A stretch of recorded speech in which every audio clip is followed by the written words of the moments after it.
Announcement guys! Another day, another job. Ang gagawin naman natin ngayon guys ay sisimentohin natin yung sa floor inside ng shower. Ang ginagawa ko pala guys ay inuna ko yung wall tiles bago dito sa floor. So yan naman guys ay ang sarili kong idea at mas mabilis sa time. So yung pisa natin kagad guys ng binuhusan. At ang umpos pala natin dito guys ay 2 bags. Ang thickness ay 2 inches. Tapos ang slope na ginawa ko guys ay 1 cm in every 1 meter. At mabilis din lang natin natapos dahil maliit lang naman yung space.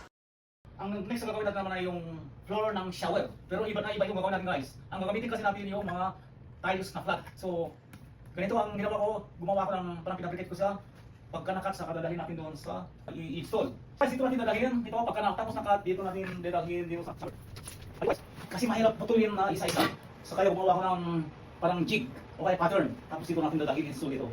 Okay guys, so sama naman mag-install tayo ng customized na shower floor tiles. So kung ang una kong ginawa guys ay pinagdikit-dikit ko yung mga tiles. So kinuha ko ng sukat yung floor at saka shape. At ginaya ko kung anong style sa wall na subway style. At gumawa ko ng pattern kung paano may slice yung tiles. At para makuha natin kung anong gusto nating slope. Ang complicated dito guys dahil sa dami ng slice. Dahil hindi naman tapat-tapat ang mga tiles natin. Dahil ginaya ko rin kung anong style sa wall. At ang ginawa ko dito guys ay nilay ko yung mga tiles na wala pang glue para doon natin makita kung may problema sa mga cutting natin. At nakuha din natin guys ang sukat ng bawat tiles. At agad-agad na rin natin guys nilagyan ng thin set. At ilagay na rin natin kung anong tamang arrangement ng mga tiles natin. At syempre guys, ginamitan din natin ng tile leveling system. Finally guys, natapos natin yung floor ng shower. Very challenging dahil talagang ang daming cutting, talagang mabusis talaga.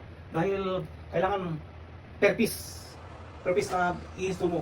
Kikat mo, tapos hanggan mo kung saan galing yung mga maliliit na cutting. So guys, simple lang gawin, pero mabusis lang, challenging lang. So sana may natutunan kayo. Kaya-kaya ninyong gayahin. Thank you guys for watching.